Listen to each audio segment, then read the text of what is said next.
To the extent that we live our lives in a manner that is consistent with the truth in our heart, we thrive.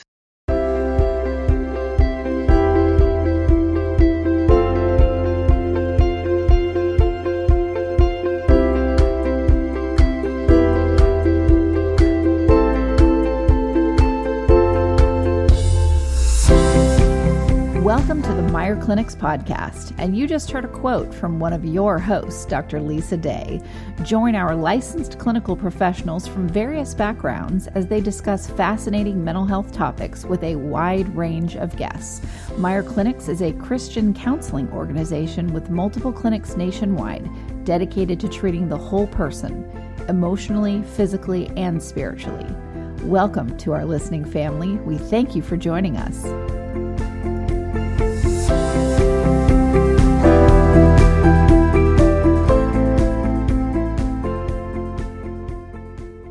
Mitzi, thank you so much for coming on Mental Health News Radio. What a complete joy to be with you.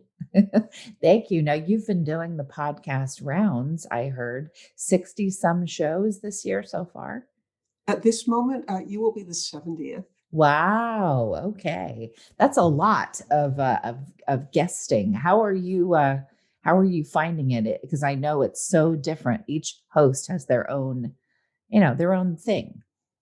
Well, actually, I absolutely love it because I have a message that I care about. And the most wonderful thing is it seems that people like to hear it because I keep getting invited back. Well, you are delightful. I can say that. Just even in the emails that we had going back and forth, I just felt immediately, this is a really nice person. I'm excited to speak with her. Okay, then I have to barge in and tell you my theory of life. Please. It takes one to know one. You just said that I'm nice. Well, that guarantees that you're nice. Well, I love that. And do you mind if can you say the quote that you gave to me about success? Yeah, it's a quote that I made up, so I'm quoting myself, but it does guide my life. Success is measured not by what you can get, but by what you can give. It brings tears to my eyes again as you said it. That feels like my life. Well, I figure, I'm an ambitious person, and I'm constantly taking courses and trying to become a bigger and bigger person with the idea that the more successful I am, the bigger the platform I have. And that means for me, success is I want to be able to reach a large audience. And because the large audience, from my point of view, is I have ideas that I'm eager to share. And a large audience means that I can give more. And as for being on 70 podcasts as of today, I live for sharing the ideas that I hope will help people's lives in one way or another, get them closer to where they'd like to be in life. What do you, I'm diving right in, but I've got so many questions for you. In terms of what Western society tells you, and I don't mean just you, I mean the larger collective you, what success is, that can be very difficult, very challenging for people depending on where they're coming from, especially if they have mental health struggles. So a statement like what you just said, by what you give, takes away a lot of that idea that, oh, it's this mansion, or, oh, it's this thing, or, oh, it's if you have a lot of stuff. That your statement about how success is measured it can mean that, and then it doesn't have to mean that.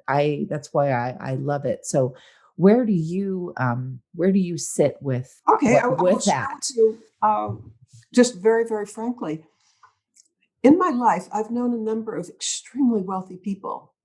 I've also known a number of extremely miserable people, and the overlap between great wealth and misery happens to be much too close. To me, well, I'm going to quote a philosopher from 2,300 years ago. It's Plato. And Plato is saying this in Athens 2,300 years ago. He was telling his students about happiness. And he said, men think three things will make them happy that never do. And those three things are money, power, and fame. And he said the problem with those is they might give you a brief little burst of happiness, but long term, you always crave more. The more fame you have, the more power you have, the more money you have. It's not satisfying. You just, it's a rat race where you want more and more and more. So his students asked him, if money, power, and fame do not make people happy long term, how about never? What does make people happy? And his answer, and I think this directly relates to your question, his answer isn't that you have stuff. No, his answer was truth, beauty, and goodness. Mm. And the reason truth, beauty, and goodness make men happy, and I guess he's saying mankind, or let's go with people. The reason truth, beauty, and goodness makes people happy is they're delightful in themselves, and you don't have to kill somebody for a bigger dose of it. They're satisfying in themselves. You don't have to always get more beauty. No, each beautiful sunset is satisfying and wonderful in itself. Each time you've done something good, I mean, it makes you feel great. So truth, beauty, and goodness. And allow me to switch from a philosopher from 2,300 years ago to my darling late husband. Mm. Here's a phrase that he used to use. He said, if you want to be happy, think what you can do for somebody else. If you really want to be miserable, think what's owed to you. Mm. Is that not just one of the wisest things in the world? That's so true. I have a feeling we're going to have to get a transcript for the show so that, because I can't keep writing while you're talking because I want to pay attention. Yes, that is so true. And I have very wealthy, famous friends, and I have friends who want nothing to do with any of that. And what's the common theme there that I've seen is a really childlike wonder at the world that they just sort of care. It makes them infectious. And a friend of mine that's very famous said, I don't know how this happened to me. I'm not more talented than there's so many people I meet that are so much more talented, beautiful, blah, blah, blah, than I am. I can't give you, like, she's turned down every sort of come and speak on our stage about how you do what you do. She said, I don't want anything that puts me in a category of that I'm special above other people. And it took her a lot of years of soul searching to deal with the attention that she always got. And I think what finally helped her start rounding the corner was just her total awe and wonder and sort of childlike state about a lot of things, that she could sit and just stare at the sunset and go, this makes me happy. Does that make sense? And I totally endorse that because, well, I'll tell you about the family that I grew up in, the Henderson family. And I don't know if you mentioned this or not, but my late father was the co-founder and president of the Sheraton Hotel chain. Mm-hmm. At the time of his death, he employed 20,000 people. So guess what? Filthy, stinking rich, 400 hotels that the family owned. Right. So was he happy or not? I'm going to say his life was totally happy because I remember coming in on him in his office in our home, and he was surrounded by all these books and papers and just hard at work. And I'm a little girl at this point, probably 10 years old. And Daddy, what are you doing? And he said that he was working on donations to different charities. And I asked him, why do you spend so much time on that? And he said, the greatest pleasure my wealth has ever given me is in giving it away. Yeah. Is that cool? I love that. I love that. There's a couple, I wish I would have Googled their name, but I didn't know we'd be going in this direction. But their goal was to give away 90% of their fortune that they had made by the time that they were getting ready to move to the next stage of their life. And they succeeded, and they donated everything anonymously. Frank Perdue used to do that. This is my late husband. And the happiest one of his donations, which, by its nature, it couldn't be completely anonymous, but he gave thousands of scholarships. And the happiest I ever saw him would be when say somebody who might be 30 years old, 35 years old, maybe they've started a family, and we could be in a restaurant in some city in America or even in Europe, and somebody would come up to him and say, that scholarship that you gave me, Mm. it's made all the difference in my life. I have a great career now and a nice family, and it wouldn't have happened without the scholarship. Well, Frank would just be happy for the rest of the day, knowing that he had made a difference. That is how I feel too. On the other side of it, I have this friend who just I never cared if he could go sit and meditate in front of a tree and not eat ever, that he would be the happiest, right? So he Well, truth, beauty, and goodness. Plato was right. yeah, exactly. And he's like, I'm a fisherman and that's what I do. And uh, I'm I'm so happy. He teaches the way that he fishes is from a long line of fishermen, and he teaches that as well. And he hardly has anything in terms of what Western society would say is success, and yet he is probably the happiest person I've ever known in my life. Oh, well, then, I've never heard anyone laugh so and have it be infectious like this guy. well, I this spring I wrote a book with Mark Victor Hansen, the Chicken Soup for the Soul guy, Mhm. and a total hero, by the way. I mean, oh, that guy just, he's just so brilliant and kind and wonderful. Well, in this book, it's called How to Be Up in Down Times. And I told the story of Plato, but then I told a PS to the story, and I'd love to share it with our. Yes, please. It's a story of an emperor of France and a saint. The emperor of France was Napoleon Bonaparte. The saint was Mother Teresa. Now, Napoleon Bonaparte, back around the early 1800s, he had more wealth, power, money, fame, women, territory, all the earthly goodies that life has to offer in more abundance, possibly than anybody before or since has ever had. I mean, just staggering amounts of wealth, money, power, fame. Mother Teresa, on the other hand, the charitable order, the Catholic order in which she was a nun, doesn't allow personal possessions, with the exception of she could personally own the 3 cotton saris that she wore, and that's the dress that a poor Bengali woman would wear, and the sandals on her feet. That was the beginning and the end of her personal possessions. And with her vow of poverty, she also she would what's called eat the bread of the poor. If she was with say a leper, she would eat the same food that the leper would. And so she was as far removed from Napoleon Bonaparte as anybody in the world could be, I think. Well, who was happier? I mean, is that not a good question? Did the person who had more power, money, and fame than possibly anybody else ever? Absolutely. Okay, here's the answer. And we don't have to guess because both people wrote about their lives when they were getting towards the end of their lives. Napoleon Bonaparte wrote, and he's in exile in the South Atlantic somewhere, St. Helena, I think. And he's writing that when he looks back in his life, he can't count 6 happy days. Is that not amazing? Ooh. Okay, now let's jump over to looking at the life of Mother Teresa.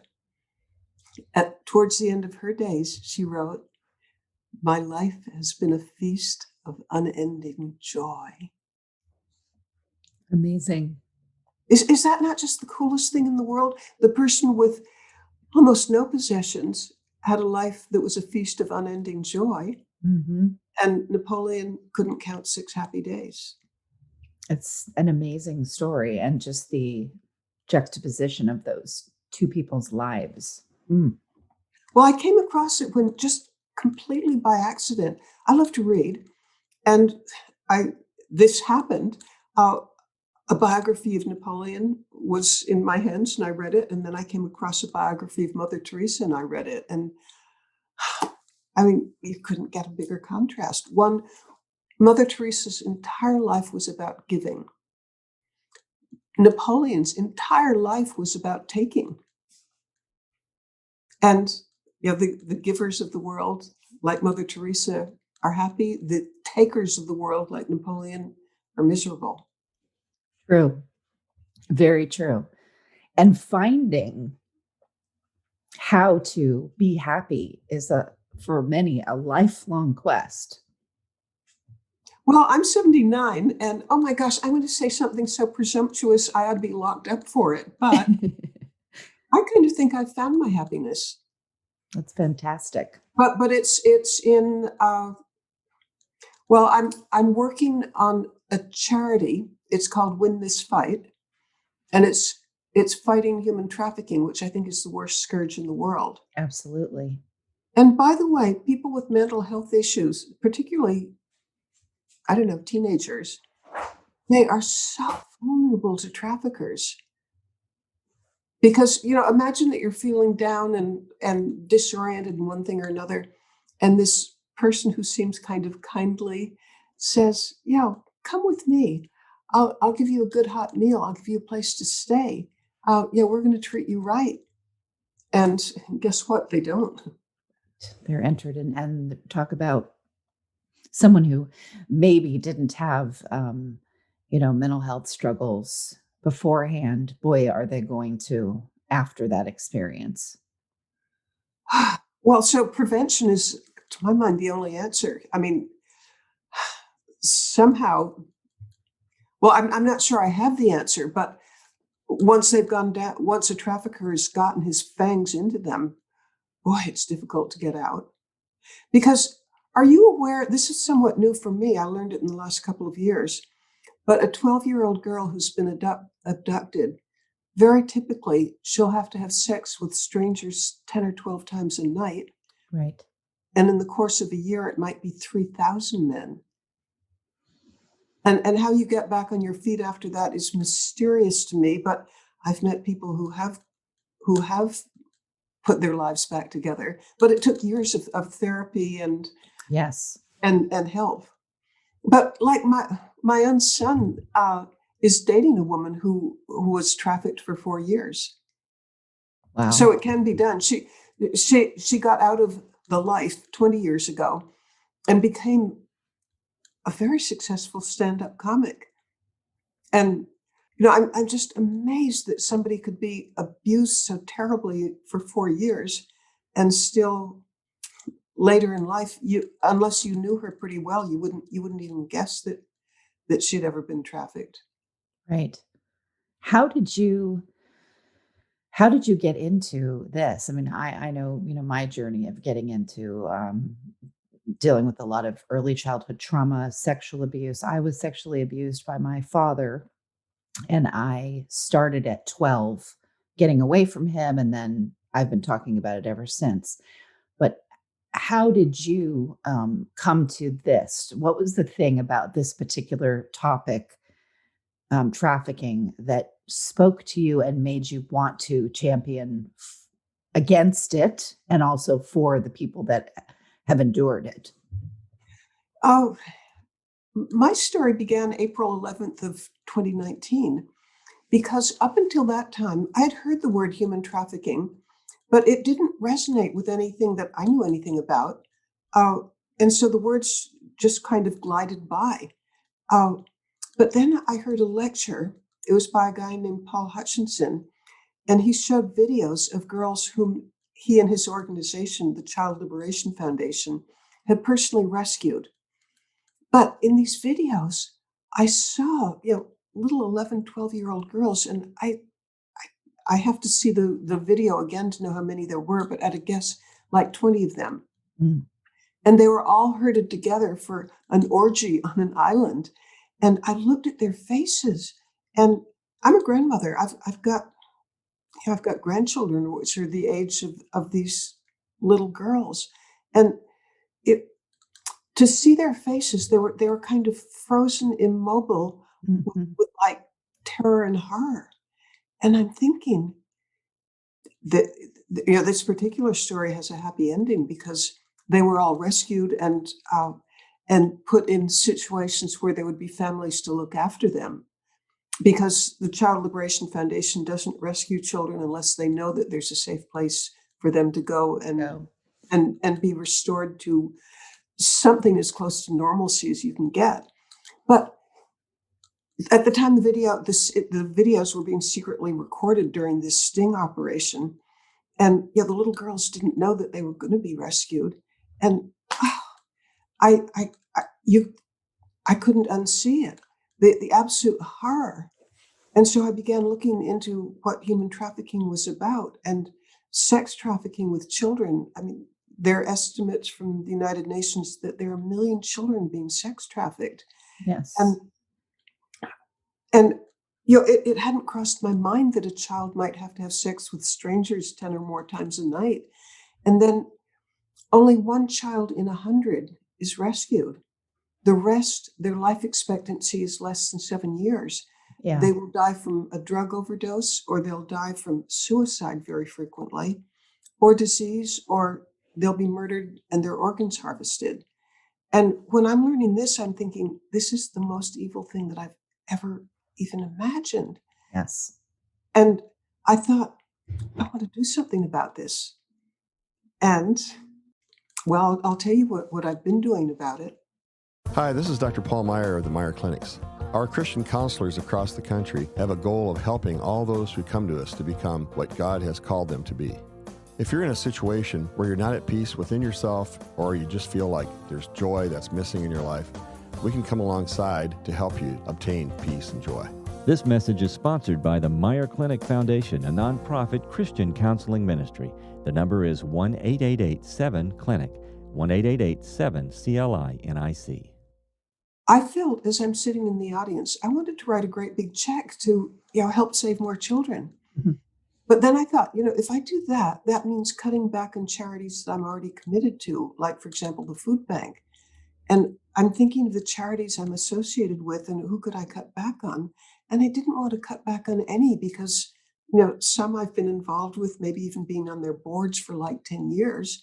And, I didn't, I was stretched as far as I could. Right. So an idea came to me. I've inherited from my parents a desk that we believe belonged to a de Medici cardinal around the year 1600. And I thought, if I put this up for sale, two very good things would happen. It would raise money enough possibly to save 100 kids. And because it's a historical item and it belonged to somebody famous, there would be a lot of publicity around it, which would give more attention to human trafficking. Yes. Okay, so that seemed good. But then it occurred to me, I bet there are a lot of other people who have possessions that maybe they're in storage, maybe they're tired of them, maybe they need room for something else. Maybe the second wife hates the first wife's jewels, or who knows what.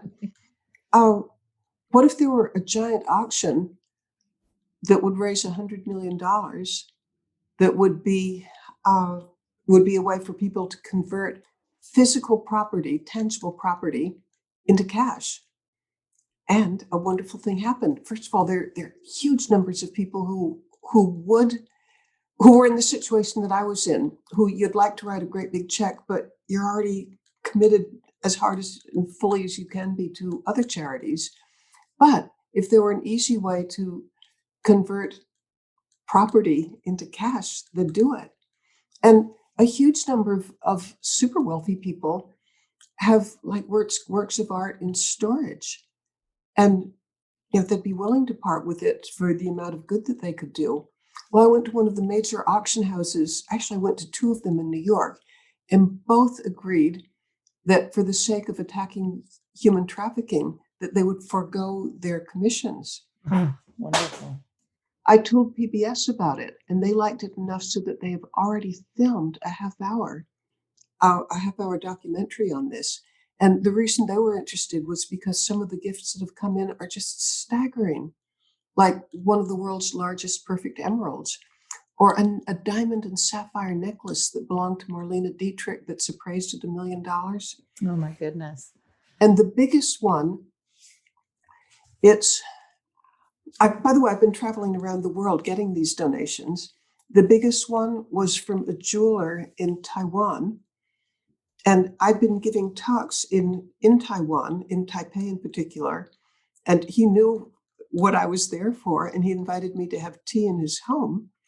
And we're having tea on the second floor of his house, and it's surrounded with just amazing Asian works of art. And he starts telling me, he said, Mitzi, you know, this is a $150 billion a year industry, and it's the cartels that control it. And if you were able to raise $100 million, you could make a dent in their income. Right. They kill people. And he said, aren't you afraid of that? And I just blurted out. I said what was in my heart without thinking it. I said, I'm 78 years old. I believe in this cause. I don't care. Mm. Well, at that point, he got up. He walked around the chair where he was sitting having his tea.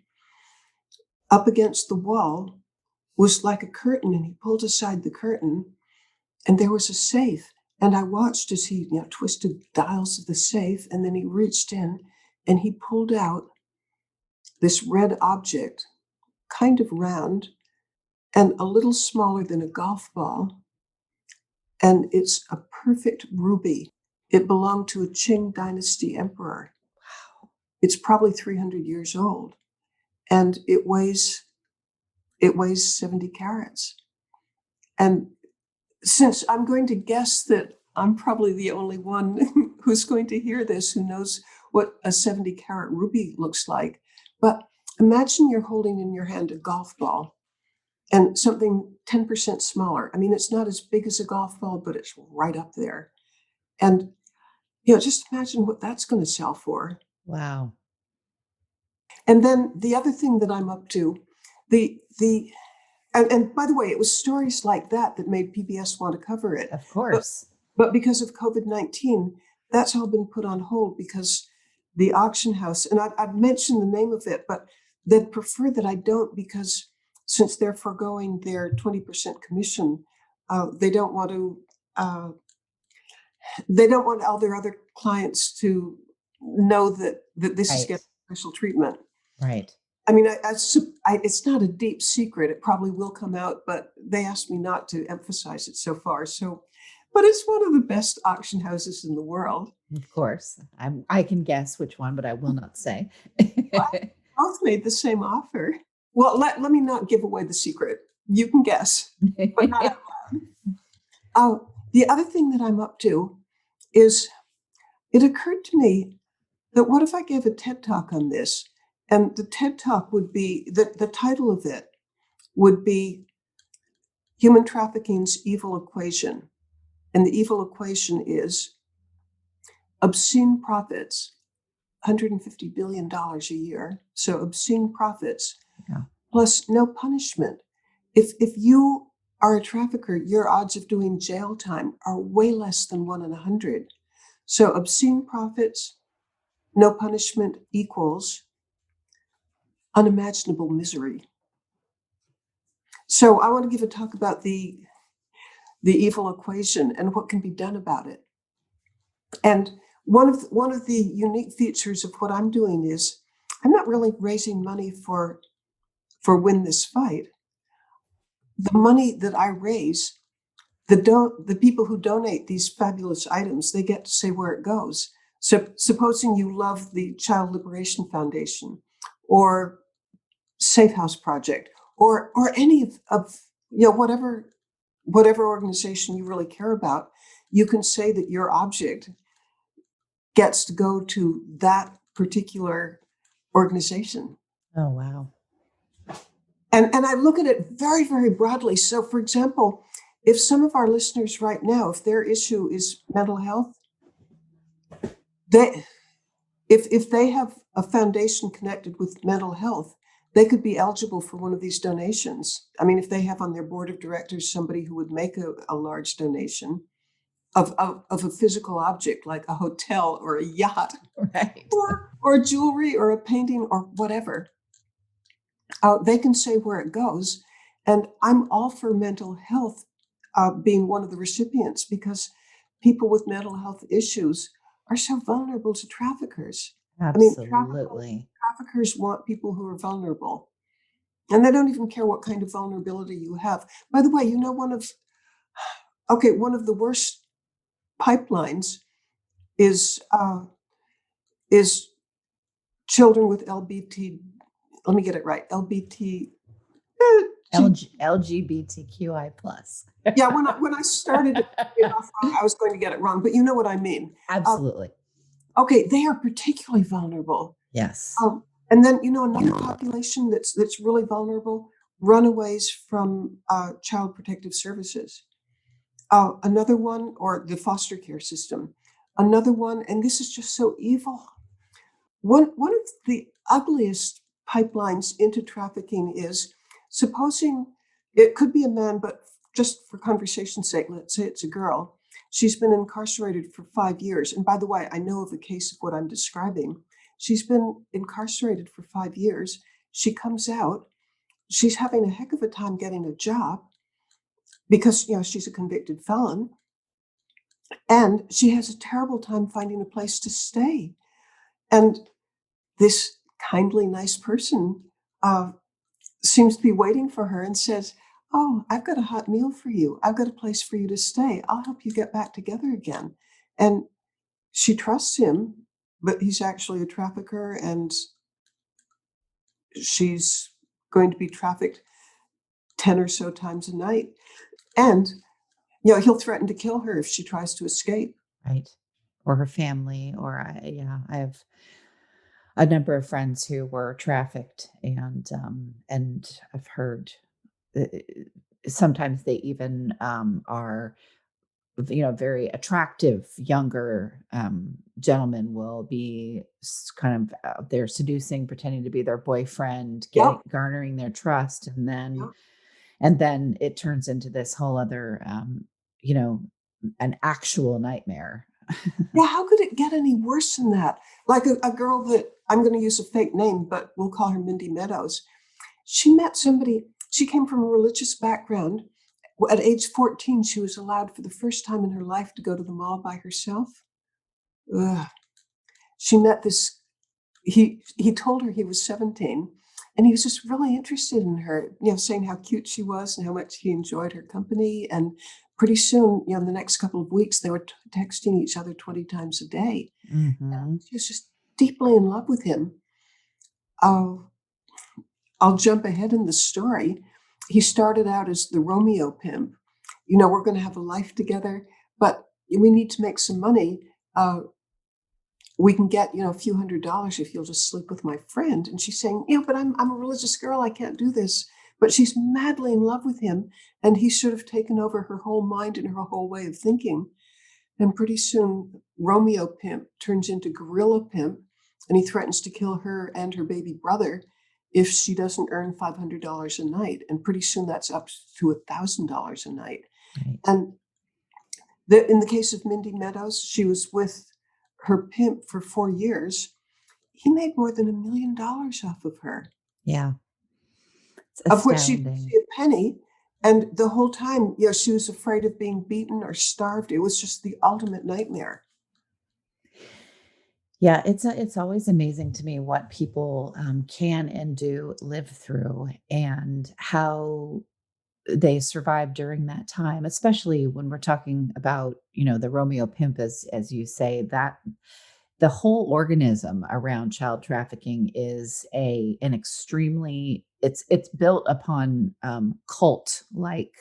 Yeah. I'm not telling you anything you don't know, but that they learn how to groom. They learn what child molesters learn how to do: grooming or subversive control, all of those things that are going on to just chip away. And they also bring in Stockholm syndrome, so that the child that's being trafficked then somehow ends up with some kind of empathy or feelings of love for their trafficker.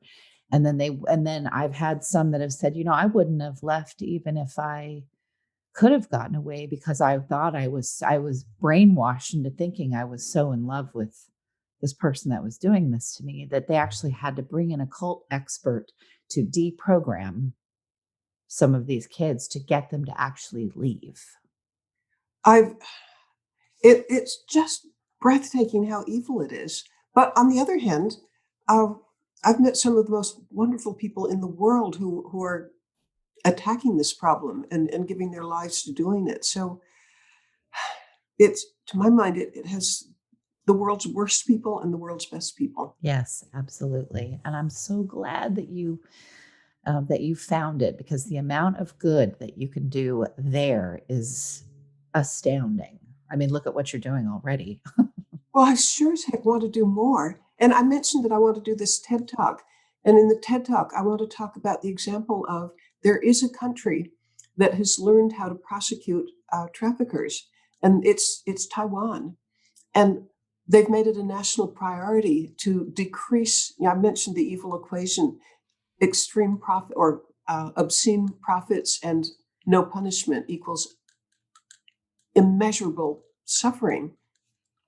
Well, what Taiwan is doing is they're changing the equation because, in most cases, a trafficker doesn't have even 1 in 100 chance of doing jail time. And the reason why is because they can terrify their victims, that they'll be killed or beaten or whatever. Yes. They can keep their victims from testifying. What Taiwan has done is it has, as far as I can tell, a whole system of safe houses that are just carefully guarded where, and again, let's say it's a girl, although it could be a boy. The girl, she's going to be safe until she testifies against the bad guy. And she will be protected until the guy's in jail. And meanwhile, she's being taught at government expense to learn to earn a living for herself. She's getting training and education. And it's just such a beautiful thing. I would love to encourage, or at least to let other countries be aware of that there is an answer to the problem that the traffickers don't get prosecuted, because Taiwan does it. Right, exactly. And that they're also getting, I'm sure, just the amount of mental health care that they need after what they've just experienced. Oh, they have therapy, they have medical care. It's just a beautiful system. And it has made a huge dent in trafficking in Taiwan, because if you're a trafficker in Taiwan, it's just not a good career choice, because right. Do you want to end up in jail? Right. And that hierarchy of when you go to jail and the other inmates know what it is that you're there for. It's not happy time. It's not happy time. Exactly. Exactly. Well, Mitzi, oh my gosh, I I knew that you were involved in this, but I didn't know the degree of it. And I feel lucky that I get to meet you and hear what you're doing. Thank you. Please tell my listeners where they can find out more about you, but also for this amazing work that you're doing. Well, let's focus on the work. I have a website that's devoted just to anti-trafficking efforts, and it's called winthisfight.org. And I'll tell you how to remember Win This Fight. The initials are WTF. And that saw that somewhere in your byline, and I thought that's cute. Okay, well, it's absolutely not an accident. It's a little bit. If you want somebody to remember something, it really helps if there's a little bit of wrongness in it. And I hope that I come across as somewhat ladylike. And I think it's a little bit, I don't know, maybe cheeky. It's a little cheeky. Yeah, I mean, I think it helps to remember it that somebody like me is saying WTF. That's right. Exactly. So winthisfight.org. And I love it that you're like, well, we don't need to just go look at my website. Go to this one. I would do the same thing. Oh, that's so funny. Well, if somebody wants to go to my website, it's mitziperdue.com. I love it. Well, Mitzi, thank you so much for coming on my show and allowing us to support you in winning this fight in your WTF on our network. There, you said it too. Caught you. Thank you so much. And listeners, thank you for tuning in to another episode with our amazing guest, Mitzi Perdue, on Mental Health News Radio.